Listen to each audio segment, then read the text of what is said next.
اعوذ باللہ من الشیطان الرجیم بسم اللہ الرحمن الرحیم۔ السلام علیکم ورحمۃ اللہ وبرکاتہ۔ سوشل میڈیا کا استعمال کیسے کیا جائے، انتہائی اہمیت کا حامل ٹاپک ہے۔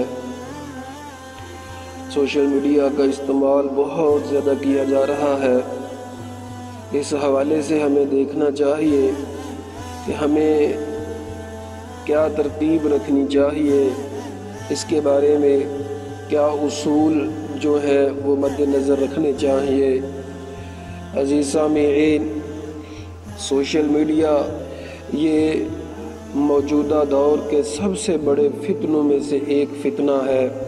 نبی کریم صلی اللہ علیہ وسلم نے فرمایا، میرے بعد جو زندہ رہے گا وہ بہت زیادہ فتنے دیکھے گا۔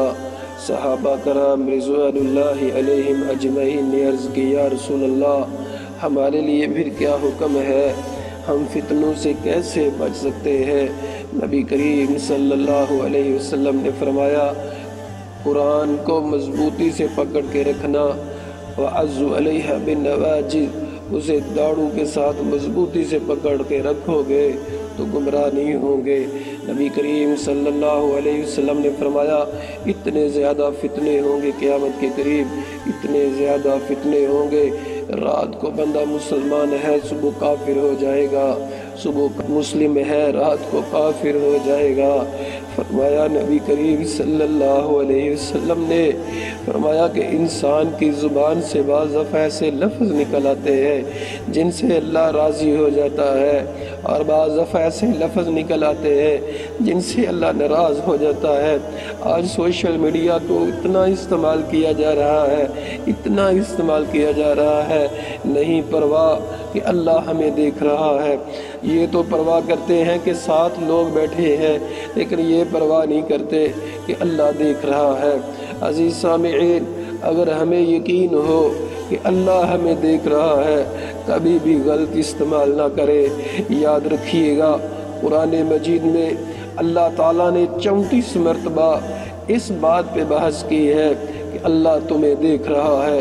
وَاللَّهُ يَعْلَمُ وَأَنْتُمْ لَا تَعْلَمُونَ، لوگوں اللہ سب کچھ دیکھ رہا ہے، اللہ جانتا ہے جو تم کرتے۔ آج نوجوان یا دوسرے لوگوں سے تو ڈرتے ہیں، اللہ سے نہیں ڈرتے، لوگوں سے تو حیا کرتے ہیں، اللہ سے حیا نہیں کرتے۔ اللہ تعالیٰ پوچھتے ہیں، فرمایا الا انہم فی مریۃ من لقاء ربی، کیا یہ اللہ سے ملاقات میں ان کو شک ہے؟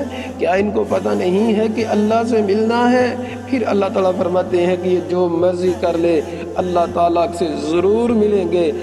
آخر میں ایک واقعہ ہمارے موجودہ دور کا ایک واقعہ سماعت فرما لیں۔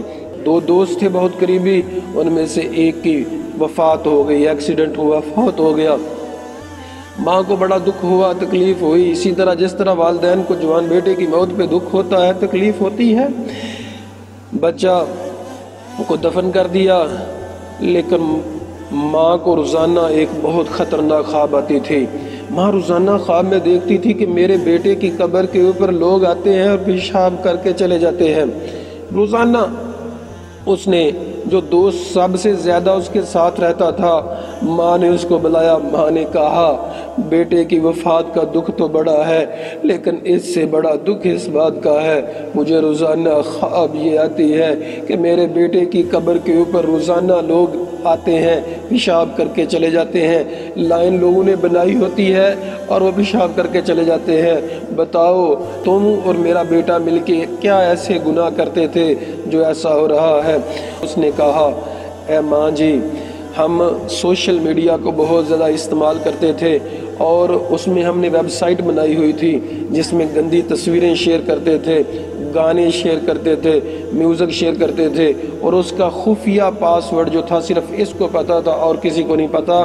اب جتنے بھی زیادہ لوگ وہ گناہ دیکھتے ہیں، تصویریں دیکھتے ہیں، وہ سارے کا سارا اس کو ملتا ہے۔ اس وجہ سے لوگ آتے ہیں اور پیشاب کر کے چلے جاتے ہیں، پیشاب کر کے چلے جاتے ہیں۔ تو مطلب کہ وہ جتنے بھی لوگ گناہ کر رہے ہیں، اس کی وجہ سے اس کو بھی گناہ مل رہا ہے۔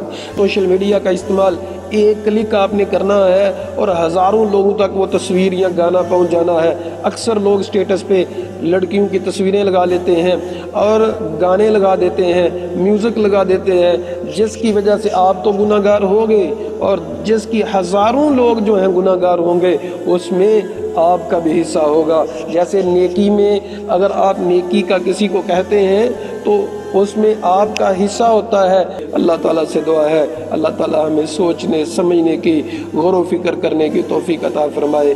اعوذ باللہ من الشیطان الرجیم، بسم اللہ الرحمن الرحیم۔